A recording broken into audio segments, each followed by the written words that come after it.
Hello, guys, and welcome back to the podcast. Today is a real treat. First of all, guys, I am recording this at 6:30 in the morning on a Sunday, just having gotten back from 3 days at Lake Michigan. But I listened to a different podcast where Sabrina was a guest, and I texted her from the airport and was like, "You must come on my podcast to discuss this." And of course, she agreed because if you've ever heard me, guys, I don't really take no for an answer. But Sabrina, welcome to my podcast. How are you this morning? I'm good. How are you? I am awake and trying to get caffeinated with this first latte. So, what I want you to do is tell the listening audience who you are, where you're located, what you do, and if you want to kick off the conversation as to how we know each other, go for it. Otherwise, I'm going to pick it up. Okay, I'm Sabrina. I live in Charlotte, North Carolina. I am I guess, lifestyle / documentary family photographer. That's where my main focus is. And I guess that would directly take me into how I know who you are. I would say it was going on 4 years ago. It was 2018 because I just It actually wasn't, girl. I had to look it up. I titled this podcast 4 years later, and then I looked it up. Do you know that you didn't contact me until October of 2019? Really? So technically, I know, I can't believe it's only been 3 years. That's why you're here. I'm getting goosebumps so we can talk about all your growth. But it hasn't been 4 years. It's been 3 years. Okay, so that explains a lot. So what happened was in January of 2019, I had my second child. And after I had her, I had this like a weird motivation. I'm talking like 2 a.m. I'd be feeding her at my computer, just like hunting down what I knew I wanted in photography because I was not happy doing everybody smile at the camera all the time photos. I am not a person who has a lot of style myself. I don't know how to dress up for the camera. I am an Old Navy shopper if I even go out. I'm just not that they're not stylish. I just take for granted whatever they give me, I have. I'm a person who will wear the same t-shirt in multiple different colors. I'm not good at even helping people style themselves for the big hats in the field. And I just didn't find happiness. Plus in North Carolina, there are a lot of copperheads and stuff. So I'd be going out in the field stomping before they even got there. So I just not good with spiders and snakes.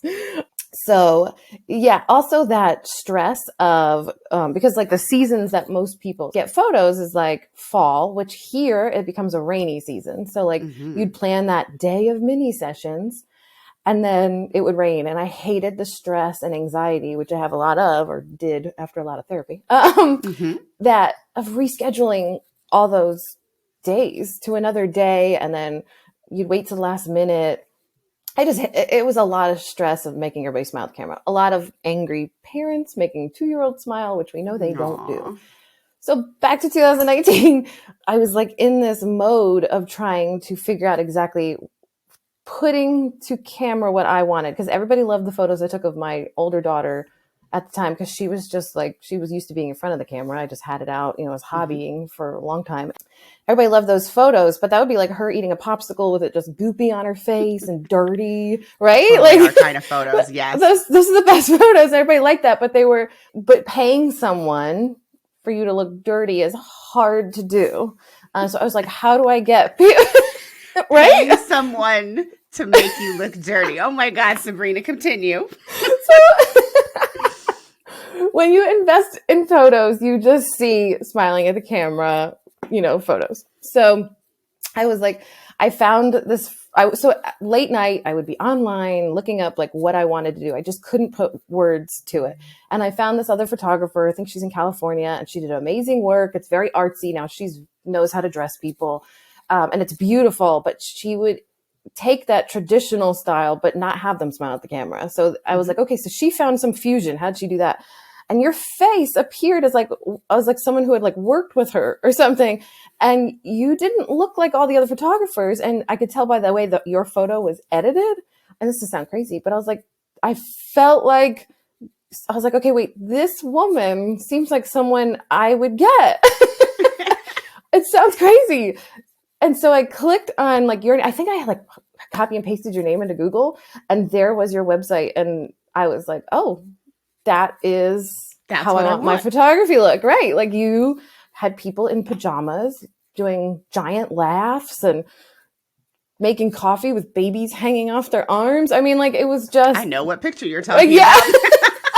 I was like, that is the photos. Oh, there's my dog. That was what I wanted. And that is how I met you. And then it said you did mentoring. So that I found you like January, February. And I know, because then you didn't call me until October. So what happened between January and October? So like a lot of people, they're like too scared to invest and like, cause it's a lot of money to invest in like a mentorship or whatever, classes, all that kind of stuff. And I had done like, you know, little classes here and there to like get, you know, how to use my manual on my camera, all that kind of stuff.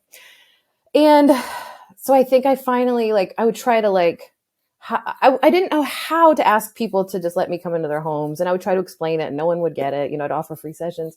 So finally, after months of like stalking you and just all that, trying to learn from you via Instagram, which it wasn't like you were teaching at much of the, like, I don't know, I'm stalking your website. You probably saw Charlotte, North Carolina pop up all the time on your thing. Because you remember back then, I actually did pay a lot of attention to my Google Analytics. Yes. A lot of things you said that we're going to talk about, it all comes, I'm going to say that it comes back to Colie. I took everything you said and worked it into what I did. So yes, so finally, I guess October, I contacted you.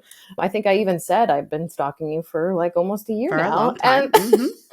And there it was. And so from North Carolina to Colorado, we just chatted on the phone and I paid you to mentor me, and it was worth every penny because my photos are what I want now. And that's the difference. I mean, and that's amazing. So let's come back to why I invited you here. So you are a simple sales user. Yes. You use the simple sales pricing, method. And so you were recently on the This Can't Be That Hard podcast. I think it was a few weeks ago, but sometimes I just like to listen to Anami back to back. And so yesterday at the airport, I listened to your episode. I listened to the episode with Raymond from Beginning Photographer Podcast. And there was just something that you said. You said, oh, well, I mean, I mentored with Colie, and Colie, and she told me to buy your system. And so I did. And then I was like, oh, she gave me a little shout out. And as you started to talk to Anami and tell her all of the things that you were doing in your business that were working, I was like, holy shit, I taught her all of that.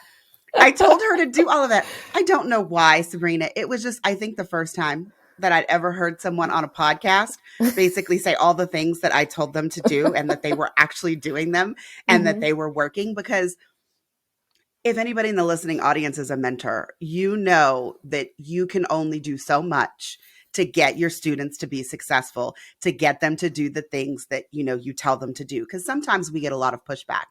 And so I was just listening to you and I was like, oh my gosh, she took that idea and she slightly tweaked it and she did this. And I was like, I should have her on, because one of the things that I think we struggle with as photographers is not only knowing how to be successful, but like how to stay in the game. Because for every one person like you, Sabrina, I've got at least 3 or 4 people who quit somewhere along the way because they just weren't able to get their business the way that they wanted their business to be. And so I'm very happy to hear that you are happy with what your photos look like now and all of that good jazz. That's what we're going to talk about right now. You've asked people you interviewed before, do you see yourself as a creative first or an entrepreneur first? I think, I haven't listened to all of them, but I think a lot of people say they used to see themselves more creative and now more entrepreneur. At least I know one person definitely said that. I still see myself as a creative first because I am not probably the person you'd normally have an interview on here. I'm not a business. I don't want to be a business person. My husband's a numbers person. I hate all of that part. But you actually really like that part. I love that part. You seem to. Yeah. And so you have a podcast about it. So when I caught on to that from listening to you and literally from the Dubsado course, it like you've handheld it. And I'm like, oh, well, if she does this for the business part, I'm just going to listen. So I don't have to do it. All I do is take what you do, plug it into me, and like literally like it's changed the trajectory of the business side for me because I really do see myself. I like the creative part. I don't like when you told me in an email, we were talking about numbers. I'm like, oh God, I have to look at numbers. Yeah. I just don't like numbers. I literally will do things with pencil and paper still. So I mean, I get it, but I think what is unique about you, Sabrina, is that I told you that you needed to raise your prices and Mm-hmm. you actually did it. Like you Oh didn't give yeah. me pushback. You didn't tell me, well, who's going to pay that? You just said, okay. And when I told you to buy Simple Sales, you just said, okay, Okay. and you Yep. bought it. And now you are really killing it with Mm-hmm. Simple Sales. Mm-hmm. But like just to put it out there again, most people don't do that. I get a lot of pushback. Like eventually everyone raises their prices. They raise their price or they stop being in business Mm-hmm. because there's only, like you say, you don't like the numbers. Your husband is a numbers person. But if you told your husband how much money you made back in 2019 and you Yeah. told him that you wanted this to be your salary, I am 100% sure that your husband would say that math does not make sense. Mm-hmm. There is no Yes. way that you will get there using those numbers. Like you can't twist and bend numbers at your will. They either No. make sense or they don't. If you don't like, how much money you're making, you either have to raise your prices or you have to raise your volume. It is Mm-hmm. not, it's not rocket science, as I Right. sometimes say, but then people are like, isn't your husband a rocket scientist? I'm like, no, he's a biochemist and that's different, but we'll move on from that. But when I heard you say those things on the podcast, I was just like, okay, no, I have to talk to Sabrina. Also, what we're going to pivot into now is, so you came to me because you wanted to move away from a more traditional portrait business, which is what we'll call it, since that's what everybody else calls it. We call it the sucky photography. And you wanted to move into like natural photography because I know you felt a little weird saying, well, I'm a lifestyle / documentary photographer. Yeah. I mean, basically, we are in-home photographers. Even Mm-hmm. if we're photographing you outside in your backyard or somewhere, Right. we take the same principles from inside your home and just apply them outside. But then on Anami's podcast, you said, well, and now I've pivoted into brand and commercial photography. And I was like, hold, stop. Because I remember when you emailed me and you were like, okay, Colie, so That's right. I've got this brand / That's right. commercial job. I don't know how much to charge. I don't know what to do with them. Tell me what to do. Mm-hmm. So is that when you made the pivot or did you get a few more clients in order to do that? Okay. So one of the big branding jobs I got happened to fall in line with me, and it happened to be some kind of magic. This was, can I say the brand? I mean, Go ahead. right? Yeah. Crayola Play Sand. And it's literally, it was photographing kids playing and in the sand. And it was all day and they needed a photographer. And I just said, okay, this one is for me. Like it's kids playing. And I love color in my photos. So it was just perfect. So I just put myself out there and I saw they needed someone. I reached out and it was like magic. We all just connected really well. So that was like my first intro to doing commercial and branding. So it didn't like come too far off from what I do. Mm-hmm. But then they needed headshots for and they're not, it's like another brand that makes the place in. And so they needed headshots in their office. And I'm like, sure. Because at this point, I'm like, yeah, like I know these people, I feel more comfortable. And I was able to set it up in natural light in their offices and it looks amazing. And so I did it there. And so then I was like, I think I want to do more of this. But I was able to work with another fellow Charlotte photographer. And I just rented a studio, but it's not like a regular one. It looks like you're at home, but also not. And I did headshots there for people. So I'm keeping it in brand for what I do, but having fun with it also and giving people nice headshots. And like people have always asked me like when we're together, like, can I get a headshot real quick? And I know a lot of photographers are like, no, charge them extra. But I'm like, if it's practice for me, I'm not opposed to doing it. Just, working my way around figuring it out. I recently, for the first time, started using like on camera flash, not on, I know off camera flash. I know. Oh, And it's been wow. amazing. I'm usually like, no, I like the gritty Natural creative. light. Right. And I'm not like a light chaser, like if it's shadows, I'm like, great. Like you told me, just shoot in a shadow, pump it up. Like it's not like, might not even be the photo they put on their wall, but it's one they'll have. So I got into branding photography and stuff, doing it my way. And they happen to like it. I also remember you had said to me one time, as we get older, we're not always going to be on our hands and knees chasing around kids. And that has stuck in my head that I'm like, all right, I'm in late 30s now. I have worked with this is kind of like a branding practice. I think it was 4 years ago now, I actually landed a job with a really amazing daycare up in the city of Charlotte. And that kind of helped me also like get ready for, and I play with them. Each kid comes out, we play a little bit, make fart noises. It's outside. It's fun. And we do like really, I mean, I've gotten amazing clients from that as well, because they'll love those like fun natural daycare photos. So that's literally how I got into branding. And I always have in the back of your head when you tell me, and I've said it to so many people, like one day I am not going to be able to, or I'm not going to want to keep getting off the ground and chase kids in their house. And I think that, because that interview actually got a lot of, anyways, that got a lot of talking in Facebook groups. How I said that I was getting too old and I was outgrowing my clients, which for me, it's totally true. I mean, I'm older than you. I'm 43. And like my knees are telling me that I don't have very many more years to do this. But I also don't think that, like, because I think some of the people that were like, well, that's an odd comment, don't do in-home photography, because I don't think that they realize how much we get up and down and play with the children and chase them around the house. I mean, I am extremely sweaty and exhausted after I leave every single person's house, even if I've only been there for 2 hours. Okay, I am exhausted. I come home, I take a shower, and I basically fall into my bed. I mean, that's my current routine. Yeah, like I was going to say 2 things about that. Is I think you actually told me that one-on-one when I was mentoring with you. Like it stuck that long in my head. I tell lots of people, because as photographers, I don't think that we know that, I mean, and this is for any photographer. This is a wedding photographer, a family photographer.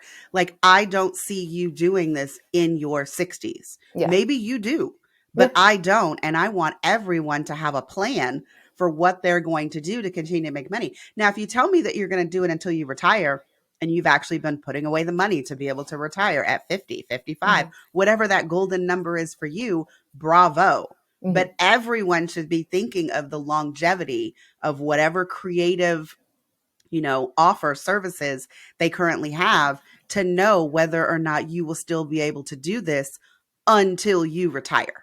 Yep, it's stuck in my head. And especially because, like you said, when you're in a home session, like you don't even have enough time to change your settings sometimes. So you really do get like a crazy photo.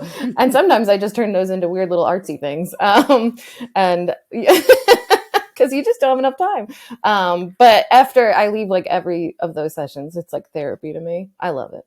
I know. So other than, let me not put words in your mouth. Sabrina, why do you think that 3 years later you are still in business and actually thriving? After a pandemic? Like, what do you think your secret was? Oh man, pandemic. I'm thinking of going in homes. I know. That's why I was really surprised when I looked it up and I realized that we actually finished our mentorship only a month and a half before the pandemic started. I actually did not remember it that way. I had to go look at literally when you paid me in Dubsado and when I sent you your final PDF and we scheduled our final call, because of course all of that is in Dubsado. But when I saw that it was January, I was like, holy shit, how did she survive the pandemic? Just having discovered like her passion and, just having done these mentorships, and then the pandemic hit. And I mean, I know from talking to you that you were doing the same thing I was. I mean, it was a very scary time to think about going into people's houses. And I do know that you did porch portraits. I can't remember what else you did. But so just in general, like, why do you think that 3 years later you have, in essence, tripled your business? You have, continued to work with in-homes and pivoted to like brand and commercial photography. Like, what's your secret, Sabrina? Like, how are you still here? Oh my gosh, I feel like there's a lot of ingredients right there.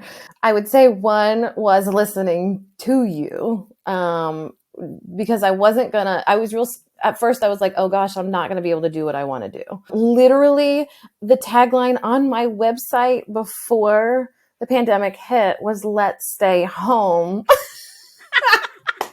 And I was like, oh God, people are going to be so sick of that now. Like I mean, so you're the reason that we had a pandemic. Okay, good to know. I even have a sign in my house that says it. I mean, I made that video that, I was sitting at home not doing anything. So I took all that footage from like my clients and I legitimately made what could be considered a PSA to tell people, stay your ass at home. Like it said, let's, stay at home. Like the whole, anyways. Oh my gosh. So I was very nervous, and I had to get like a special, like permission from like the local government to even like shoot outside. I think it was a couple of months later because we were down for at least 2 to 3 months. But KN95 masks they start.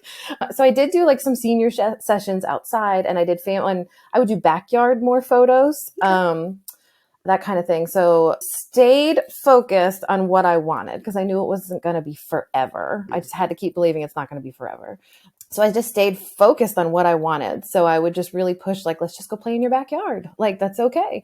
That just, I just stayed focused. Also, being completely honest with people about how I was about COVID. Like, I stayed very strict about it. I was a masker, vaccinated. I was very honest about it. And I reached people who aligned with me, right? They appreciated, I even just had a client a week ago who said they went back in my Instagram and loved how vulnerable and honest I was about it. And so, I mean, I just masked up in her house because she had a little kid and we don't want to put her at risk. I have older kids in school. So I have no issue with that. They apologize, and I have no issue with, you do not have to apologize for what you need for your family. So I'm completely. So are you still wearing a mask now? Because I am. Yeah, well, it's definitely, if I go inside, I'll ask also. I mean, I'm like, I'm at this point, I'm like, my whole vaccination card is filled and I know I could still get it. And I'm one of those weird people that still hasn't gotten it, knock on wood. Probably the next time people are like, oh no, she got it. I mean, Sabrina, do you want me to tell you now how I got COVID from one of my clients, even though I had on a KN95 mask? I mean, I could tell you that. I mean, it's kind of funny. It's going to happen. I mean, it is going to happen. I was legitimately so shocked when I got COVID because even after those clients said, I'm so sorry to tell you we tested positive for COVID, I was like, I had an N95 mask. I'm fine. And by the end of the week, I was positive, and then Colie was positive, and then James was positive, and then I had to cancel my trip to Guam.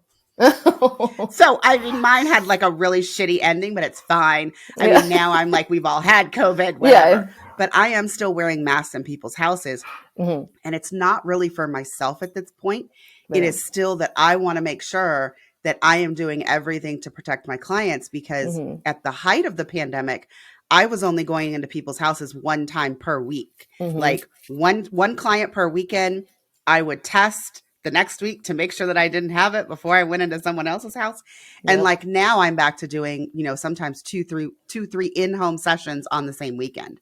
So I'm just wearing a mask because I would hate to catch it at one person's house and give it to the other person. So it's really not so much for us anymore. It's like, I still feel the need to protect my clients as much as I can because it is very intimate when we're in their house. I mean, I'm like 4 inches from your kid's face photographing them. So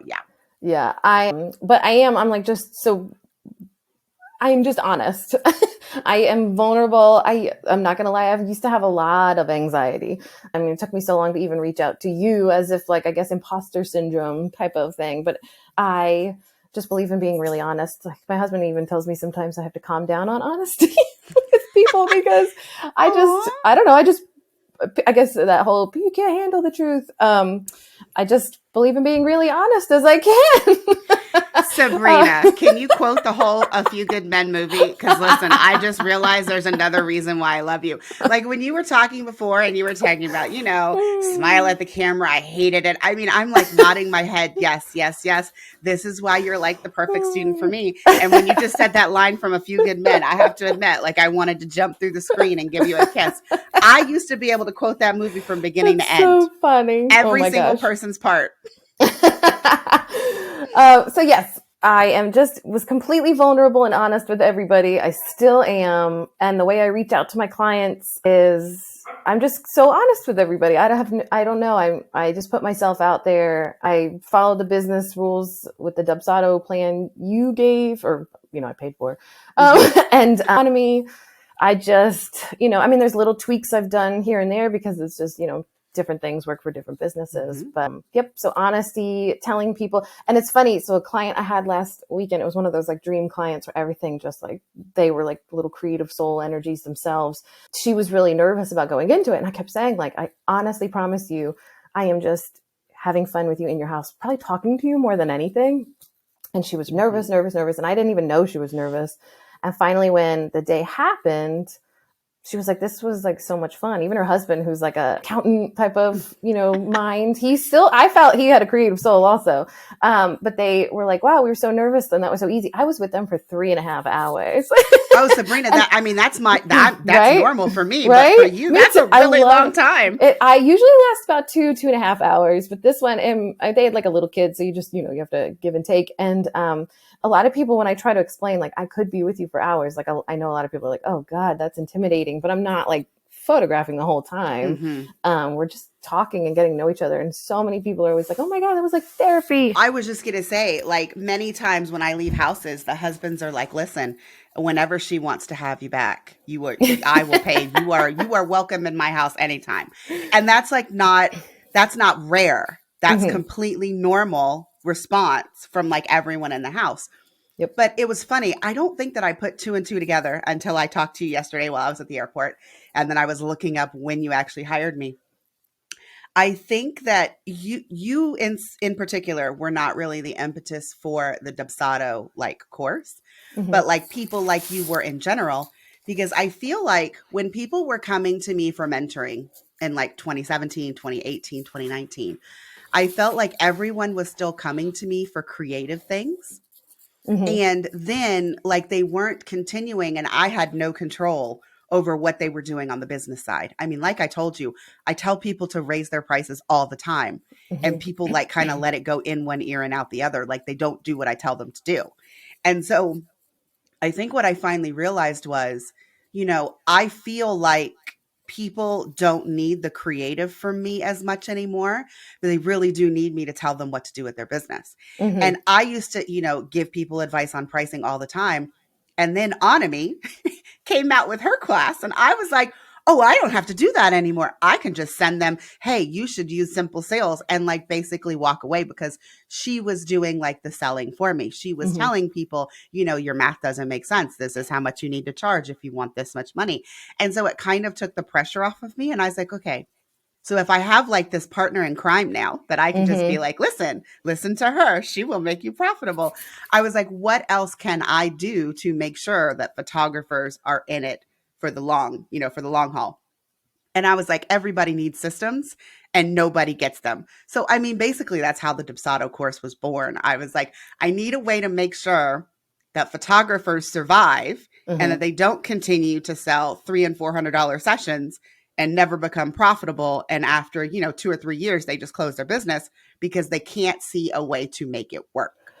So, yeah. Well, I was going to say, so like, I'm trying to like put words together of this, especially because like so many people like in this like private face group you and I are part of that talks about all the Simple Sales and everything for people who had it. Like so many people will talk about like, as soon as they say Dubsado, I'll see your name pop up because so many people tag you and all that. And I'm like, oh, I don't even have to tag her. They'll say like, they'll mention Dubsado and I don't know how to put into words. So if you are a person listening who is like, I'm all about photography and the creative, that's the part I need. I'm with you. Like, but Dubsado, I mean, I don't know any other CRM. I was winging it back in the day. I was using whatever, like what was a jot form to send out, forms and all that kind of stuff. And I just was winging it. I don't know. I guess I sent like PayPal invoices directly type of thing. And it just was so sporadic. But with your course, so this is here, plug, it organized. I look more back in the day. Now I believe I'm as professional as emails and everything. Sabrina. Yes. Now I believe it. Now I know it. But back I would be like, oh my God, I look way more professional than I probably am. It literally like from step one with just people reaching out, sending the information, the way you send it in Dubsado, everything is so pretty. Even the emails themselves with just a button. Make so them nice. See so much prettier. Yes. And it's a button in your brand color. Absolutely. Right. And then like, even like if they don't like, answer you right away, you had it set up with those emails that I just, adjusted slightly to my like voice and sent it out. And I mean, I sent the magic email twice this past. And then I got responses like, oh my gosh, no, like, let's do this. And I'm like, okay, great. I'll email you Sunday. But like, I'll email you a full response Sunday. I want to know I was there. But yeah, it just makes you look like you have, I mean, it does. You have yourself put together. It doesn't make you look it. You actually are put together. Actually are put together. You can see it. It is definitely like, I always feel like a little sense of pride every time I send like that proposal, and, you know, everything is so step by step. It's just so pretty. I mean, so Sabrina, let's take a step back, because one of the things that you said on the This Can't Be That Hard podcast was that you totally took like what I tell people, because I had a conversation with Shalimar, who's one of my students. And she said her favorite part of the course, like the best thing that she walked away from, was how I emphasized that everyone should take 5 minutes to customize your response when you're making the offer so that they can see themselves in the photo. Yes. And then when I was listening you told me that a long time ago. I so did. Sorry. I did. But then when I heard your response on Anami's podcast, I was like, wait, is she doing it to the proposal or is she doing it to the website? And I was just like, yeah. So, but like, so that means when you send the proposal, is the proposal also customized, or is the proposal just have the same photos that everybody gets? Same photos. I'll update those with like newer photos and stuff that I like. But once I send the proposal, they've already said yes. Okay.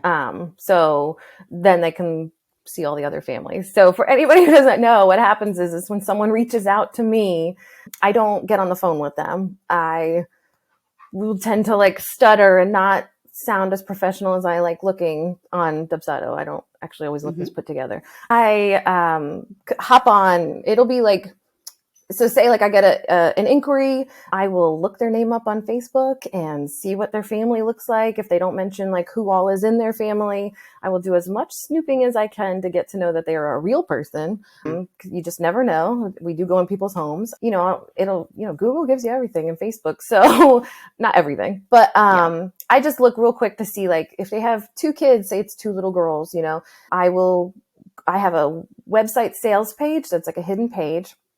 And I just have a couple of photos on it, and I switch up those photos to allow the client to see themselves in the photos. I mean, they don't realize it. They don't realize probably that like, oh, I do that. And it sounds so sneaky, but it's just, I want them to see themselves in the photos, because it's the hardest thing to sell is you in a photo.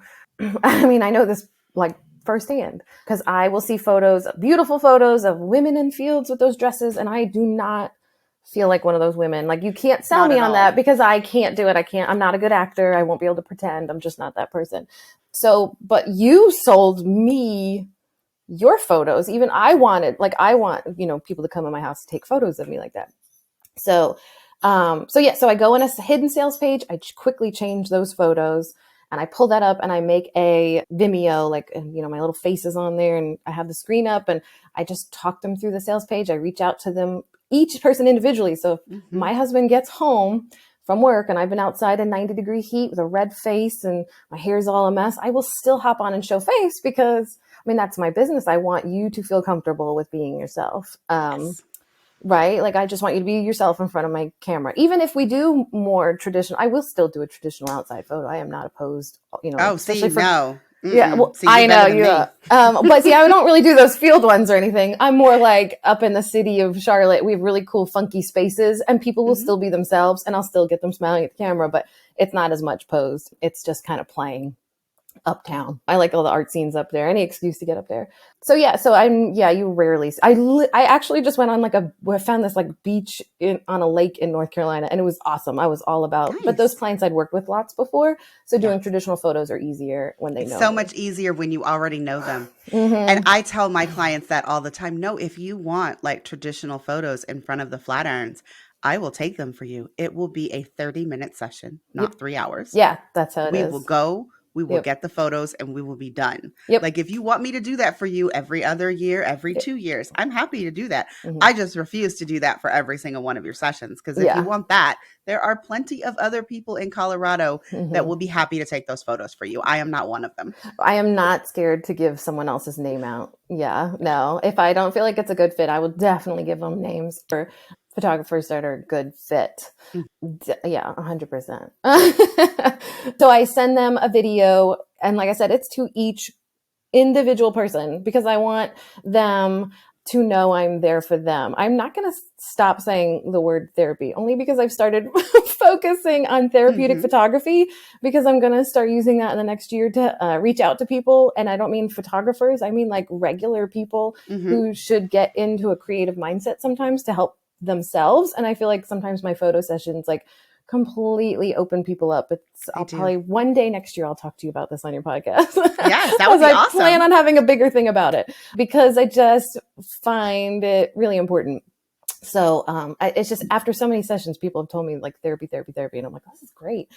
So yeah, so I like to reach out to the individual person because like that one human matters to me, and they found me for a reason. So I like visual aids myself. So I make a video. I also say like, pause it here, like share this with your partner. And I've literally went to sessions where it's usually husbands. They'll say like, oh, at that point you were more expensive, but your video killed it.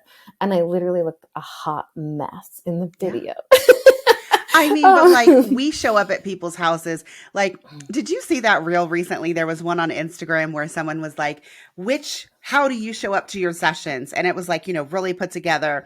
Like there were all these things, and I actually wrote the person that did it, and I was like, yeah, but you didn't do me, which is I show up in Hannah Anderson rainbow pajamas. Like you didn't have that as an option. Do you want me to send you video? Do you want me to give you some rainbow pajamas? I'm like, because I know that a lot of the, in-home photographers that I've mentored or that just, I know we all show up in yoga pants because we spend 70% of the session on the floor rolling around doing something with toddlers. So, I mean, yeah. I mean, I completely know that you show up on these videos just as you are because, I mean, I do the same thing. And it's funny because like I show up for myself, for my clients there, but I'm like, that's a whole nother conversation. But like social media, I barely show my face or anything. I have like this weird humble thing. Like I'm like, oh, no one wants to see my face. I should show up more often. You're definitely the opposite of me. I know. And people are like, yeah, but you're just an extrovert. And I'm like, you do realize that's not why I put myself on social media. I was like, I am a loud Black woman. And I have to make sure that each and every person that hires me knows that a loud Black woman is going to show up in their house. I was like, it would be uncomfortable if I showed up for your house for a 3-hour session, or heaven forbid, one of my full day in the lives. If I showed up at your house and you were like, well, this was not what I was expecting. Like it would be awkward. Yeah. And there's no way for you to get rid of me because we have a 3-hour session scheduled. So, I mean, it's just very important that I put myself out there as much as I possibly can so that there is no confusion as to who shows up to your house to photograph your family. I guess they would know they're getting a very quiet woman. And that's okay. Quiet I bet you would attract like people. So like lots of very quiet introverts would feel like, oh, she's not going to come in our house and like force me to smile and force me to do all these things. I really do think it would work in your favor. Yeah, it probably does. Being very quiet. They're like, who is coming? I should show up more. Well, I mean, but I also think that your video sales letter is like awesome. I do want to say something though, because I'm going to have a podcast soon where I'm talking about, this is a hint, everyone, the 3 important acts that your potential clients or your clients do for you. The first one is the act of reaching out. And that deserves, an appropriate thank you from you as the service provider when they actually book you and pay you money. And then the third one is when they talk about you and or refer you to their friends. Like those are the 3 big acts. And every time one of your potential clients or clients does that for you, you should be thanking them in a very personalized way. And so I think your video sales letter is a perfect response to the first one because, they're putting themselves out there by reaching out to you. Every little piece of information that they give you inside of the intake form, the inquiry form it should be valued. And it should be, you should be thanking them for taking the time to do that. So I think your video sales letter does a great job. But then I also feel like a lot of photographers or service providers in general, like when someone pays us money, we're just like, okay, thank you. I appreciate that. But like, we don't like, that's the end of like the thank you. Like you don't go a little bit further and like personalize it, tell them that you're excited to, photograph their family. Like there should be a next step where it doesn't seem like you're giving them the same thank you for paying money that you give to everybody. And I'm not saying that everyone has to buy welcome gifts. It's definitely not what I'm saying. But like, I think that we should all just consider how we respond to each act that our client does. And so the more personalization that you can put into each of those responses, the more likely it is that you're going to get the next act. So in other words, if you put in a lot of time and effort, and by time and effort, guys, like Sabrina said, it takes her like 6 minutes to make these videos. I'm not talking about hours. Like if you put in the time when they inquire, it is more likely that they are actually going to pay you and book you. And then depending on your response then, and then how you do the actual session, it is more likely that they are going to get to the third one, which is to tell everyone how amazing it was and that they should hire you too. Yeah. I have had a lot more referrals, especially this year than in years past. And I think it's I'm telling you, I think your videos have a lot to do with it. I mean, definitely. I love making them. It sounds so funny for someone who does not like to show up on face. But I mean, I have them down to like 3 minutes. Sometimes there'll be people who write these like amazing, like why they found and those people, I make these long and videos. You should respond going on in and on to time. them. Yes. I'm like, I'll even say like, oh my God, just fast forward this if you don't want to hear me drool about like my appreciation. Yeah, I appreciate people who, like there'll be people like I've spent like every day I get on the computer, I come back to your website. I'm like, oh my gosh, like that's awesome. I know that feeling. Like I know that feeling myself. I've hired like a photographer in Florida one time to do our Disney photos. And it was to this day, I tell everybody they're my favorite photos. Unfortunately, she doesn't do photography anymore. I know she had to take a step away for a little bit, but I mean, I could just put myself out there as your new. Yes, I know. Next time I go. Also, not to be funny, but like Casey is in Florida and she has passes and she lives right by the park. So if you are not familiar with Casey, I will introduce you. She is one of my students, so you know what you're getting. That's too funny. It's funny. Yeah, I do every once in a while have people that contact me for Disneyland sessions. They're like, Colie, do you actually live in California? No, I don't. But if you want a Disneyland session, I will definitely fly out there. I do have a pass. Like, when are we doing this? I mean, no one has actually taken me up on it yet. I've been contacted by 3 different people. 2 of them didn't work out for dates. Like I already had sessions in Denver or I was traveling that I couldn't. And then the last person, I could have done it, but she was having trouble like justifying the cost, to her partner because of what it was actually costing to go to Disneyland. I mean, totally understood. But I mean, like 3 strikes and I still don't have someone who has paid me to take photos at Disney, which I would personally love to do. I've had 2 different sessions at Disneyland with 2 different photographers. And yes, both of them were amazing. Oh, I'm like, those photos are behind me. Right there. I mean, they are my favorites. But yeah, I mean, we have the same anxiety when we are looking for family photographers for our own families. 100%. Yeah, except my anxiety still comes from being in front of the camera. I'm not going to lie. That's part of that whole therapeutic photography is I need to be as brave as I tell my clients to and relax. But the hard part is, I guess, believing someone when they say relax, like, can they get you to actually relax? And that's the part that I try to really like convey to people, like, it's okay. And so I won't lie. Like, I guess I would trust myself behind the camera. Now there is another Charlotte photographer that is a student of yours that I will be having photograph me, and I've worked with her.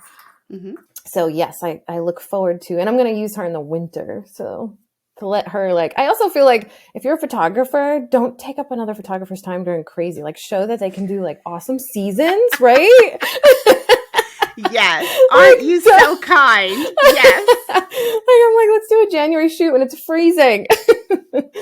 I mean, I love January. Like I actually went to State College one time. This is a whole nother, like I lost some of their footage, which, hey guys, I mean, this is me being vulnerable. Did a full day in the life, got home, sent them all of their photos. And it took me weeks to realize the first 3 hours of their day, I had no video footage. I still to this day don't know what happened. Like there was not one bit of video that entire time for the first 3 hours. That's awful. So I ended up having to, I flew back out there. She was like, you don't have to do that. I'm like, no, I really have to do that. So I flew back out there in January and it happened to snow. Oh, So I got the most amazing session of them outside in their backyard, sledding down the hill. Like that's awesome. it's still one of my favorite sessions. But yes, January can be awesome for photos, Yeah. even if you live somewhere where it's cold, like Yep. Colorado. Yeah. We rarely get snow. It just happened to like I've only had snow appear during sessions 3 times. One Hmm. time in state college, and then 2 other times where we just happen to have snow. Mm. But it's not totally common here, anyways. I mean, like Hmm. sometimes when it snows, I think to myself, I should just send out a mass email to all of my clients. Is anybody doing snowball fights today? I will Hmm. just come to your house and photograph it. I know. It's, Because I mean, those are amazing moments to yep. photograph. Yeah. I wish too. So, Sabrina, we are going to wrap this up. I'm going to ask you 2 different questions. Oh Number no. one, we didn't actually get to the numbers part. So, here's what I want you to do. I just want you to tell me, thinking about what you were charging in 2019 and thinking about what you were charging now, like what was your session fee? Because you were all inclusive back then. Now you're Yeah. doing simple sales. So, what was your all inclusive fee in 2019 versus now what your MSA? And for everybody who's not in simple sales, that is minimum sales average. It's Mhm. a big thing that Onami has you calculate in order to make sure that you're going to be profitable. But like, what has been the difference between what you were charging in 2019 and what you're charging now? All right. So I'll be completely honest and vulnerable. So for any photographer who's like, ew, numbers, this is for you. I'm not going to be as structured as other people on your show. That's all right. All right. So but back before I started really narrowing things down, I was literally hit and miss with just naming a price. I didn't have yeah, right? Because I wanted to like get the You client wanted everyone to say yes. right. Mm-hmm. And that was like a huge mistake. So like I'm gonna say, when I first started out, I don't even remember what year that is anymore. I was one of those people that this is why I try not to get angry at people about it or frustrated. Like it would be like $100, $75, nothing for like outside, very angry portraits. Not really like knowing what I was doing, but knowing what I was doing. I mean, it was hit and miss. It was like some people I would say more and I'd be like, oh my gosh, why did I say that? It was all over the place. I had no idea what I was doing. It was a mess. And I know someone out there is going to hear this one day and be like, that's me. I'm a mess. Mm-hmm. So you're not alone. So many of us, if not 98% of us start out like that. I was just a mess. Like I didn't have, and then I think eventually when I had some kind of idea, maybe it's funny. I'm saying this number sounds nuts because I thought it was so much. So much money. Right. And I for thinking of the person I was back then, that probably was a lot of money just because I was just everywhere scatterbrained and not narrowed down. It was probably like $225 for an all-inclusive session, trying to push what I wanted, but not quite getting there. And so now you just mentioned those big MSA, yellow. I don't really know any of that stuff. I'll be honest with you. I know it, but I don't know it. I mean, I did it so long ago and now. So I just want you to tell me what your session fee plus your lowest collection is. That's technically your MSA. Okay. My session fee is $250, so it's a little more than what it was. A little more than what you were charging for all inclusive. Good job, Sabrina. And then my lowest session fee, I think it's like $500. You sad that I don't like say it off the top of my head that I know it. So we're talking about $750. So you went from $225 to a minimum now of $750. Excellent. Right. Yes. And like, as I live in an area that is like, it's so eclectic. So like there's very wealthy people in Charlotte, and then there's not so wealthy people in Charlotte, and then there's super artsy people in Charlotte, and then there's doctors and stuff who don't, have that same kind of mentality. Some do. I'm just generalizing. So it's kind of all over the place. So I try to like still make it I try to make the value as to what some people might be able to afford and not able to afford. Well, I'm going to stop you there because it should be based on your numbers. But right. I do know that the value of being profitable. Yes. So I do know that you are still making whatever it is that your salary needs to be, which is really all I care about at the end of the day. And plus, when it comes to simple sales, like that $750 is just your minimum of what you need to make if you were going to do X amount of sessions for the year to make sure that you can pay yourself your salary. And as you and I both know, most people don't buy Collection A. Most people are buying Collection B and Collection C, which are, of course, more money. Right. Yes. I can't take that whole, like, I want to reach out to everybody, not everybody, because you're not going to be for, I just mean like there are people, very wealthy people aren't going to pay me. Like some of them will not pay me. And I get that because they don't see, and that's they fine. They don't value photography in the same way that we do. Right. Or they value a different kind of photography. They, they're going to dress in clothes that I will never know the name of, and be out in the field. And that is okay. I used to like place judgment where judgment shouldn't be blamed and be placed. It's just not my style, and that is okay. But there are people who say to me, like, I can't afford you, but I'm going to wait a year. I also will put this out there, and I'm probably crazy for putting it out there. I am not scared to work with some people who reach out to me and are completely honest with where they are. I do a lot of like also volunteer work. I feel like when you put yourself out there, so I work with the Gold Hope Project and stuff like that. So like when, I feel like if you put yourself out there in a really good way, it comes back. I'm a big believer in it. Let's just also say that you are able to do that now because you are profitable otherwise. Yes. Like, I won't take away from your business side. Exactly. So I think the problem is most people don't realize if you make yourself as profitable as you need to be, you can do whatever in the world you want to do to volunteer your time to I did a session for one of my long-term clients a couple weeks ago completely for free. And believe me, they didn't need free. But what happened was they reached out and they said, literally this year, Colie, we don't want to film. We don't want a full session. We just want updated photos. And do you even do that? And we went back and forth on a day and a time. And then when I was done, I told her, I was like, and listen, I'm not going to send the proposal. I'm not going to send the contract. Like, this one's just on me. Yeah. I mean, you want me to come to your house for 30 minutes? Like, literally, I wanted to play with your kids anyways. Let's just be honest. Well, so I went to their house. I got that family portrait right off the bat, and then I played with the kids for like 30 more minutes. And when I got everything that I was satisfied with, I was like, okay, you'll get your photos in 3 weeks. Bye, guys. Right. And also when you're priced right and you're making the money that you should be making, you actually have more time. Yes. It's like, this is the crazy busy season. Fall is crazy, but this is while I have as many clients, I don't do those mini sessions back to back to back to back to back. I'll do mini sessions. I charge more than other photographers for mini sessions. But what I do is I will say, like, it's pretty much giving them a taste of what it would be. So I get a lot more smiling at the camera photos, but it's on their couch, and I get a couple of like in between moments, but I don't want to sit there all day, 20 minutes, rushing outside in nature. I love nature. Because that's my worst nightmare. I know. But I definitely don't want to be in front of the flat irons for like session after session after session. I mean, you were mentioning snakes. Like, I have a legitimate fear that I'm going to be standing out there and like, I wear knee-high boots. Yep. I wear boots. I do those too. But yeah, like, I don't want to sit there for a whole day and back to back to back. I do like maximum 2 clients a day on the weekends. It's usually like 1 in the morning Saturday, 1 in the morning Sunday, and then 1 in the evening on Saturday. Usually that's pretty much it. But I am making more money than when I did back to back to back to back. So now I'm able to volunteer. I coach my daughter's like Girls on the Run team, and which and it's hectic. I'm not gonna lie. It's crazy still in the fall, but it's like way more, it's like a better feeling. Manageable. Right. It's just, you're able to give more of yourself when you have a business that's organized and you make more money. Yes. It's just really nice. And I literally am just thinking about the person out there who's like, I don't see myself. You can do it. It's just, you do have to like give yourself, and the best advice I ever had from you, well, I had a lot of really good advice. I've mentioned it, but like one of them was like how you mentioned doing a free session.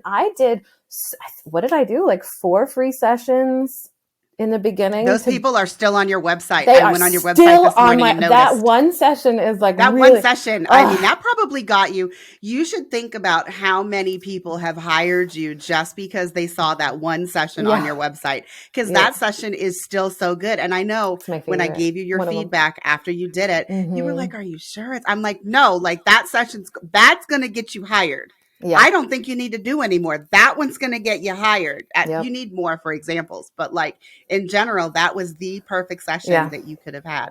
Yeah. And I still do free sessions every year because especially with people who I like feel the magic with, creativity. I just need my creativity. So don't give yourself free sessions to like people who aren't going to, you have to tell them what do you want, boundaries. Set your boundaries and then go do it. Don't be like, give free sessions, but not like just winging it free session. That was another mistake I had made in the past. Well, hey, speaking of mistakes, that is actually how we're going to end it. So I don't know that you have one, but hey, Sabrina, Oh God, what was your biggest fuck up in your business? What did you learn from it and how did you change? I'm going to say my biggest one was, I think it was when I was vulnerable before and said, I did not label myself with a price. I just was trying to compete with other people who were just clicking the camera. I thought too much about what everybody else was doing. I just thought about, the pricing, I didn't look into that at all. Like I said, I am not a numbers person. I am not a business person, but find a mentor that you trust. Find them. I literally found Colie from stalking her on someone else's website because I felt like she looked more like me. Like I just felt this colorful connection, and you're way more outgoing than I am. And you know what I realized though? You're talking about Brooke Schultz. That's whose website I was on. Yes. Okay. No. It took me 20 minutes. She does amazing, beautiful work, but I don't look like her. And do you know why I went to Brooke Schultz retreat? Because I wanted to learn how to make women look better. Mm-hmm. Because, Brooke Schultz, not to give away her secrets, because Brooke is awesome. So how everything in Brooke's work is put together. Yes. All of her light using film is beautiful because she photographs where the light is. And you and I both know in-home documentary photography, we don't do that. We take the photos where the action happens versus trying to have the action happen where the light is good. Yep. So that is why I went to Brooke's retreat. I mean, but Brooke is amazing. But yeah, it took me that long to realize whose website I was on and found me off of. I'm like, I don't know what names to throw. Yeah. But yeah, I think my biggest mistake was not investing in someone else, I guess, like you, not investing in a mentor, a business guide, something sooner. And I'm not talking about those for $25, here's a little guide, and then you end up spending more. I've done that. More money with someone else, that person down the road, and you realize they're just, redoing it. Really find a person that you trust. And I honestly would say with the business stuff, like you and Anime, that just set up my business. I'm good. You're right good now. And then I come back for little things. I'll pop up onto the class. I hadn't signed on to yours in a while, and soon enough, I'll probably sign on and be like, I need to redo that stuff. But also, because all those things, if you're paying attention to the emails with Dubsado's new form builder and the one clicks, now you can go and you don't have to build your own forms anymore. You just click a button and they get copied into your account. Well, there you go. So that all you have to do is swap the photos. See what I mean? The hand holding is the most amazing. I need that in business. And for another, like I said, you're a vulnerable photographer.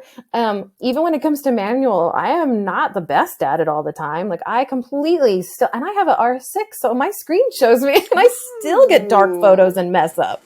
That really was nice, that camera.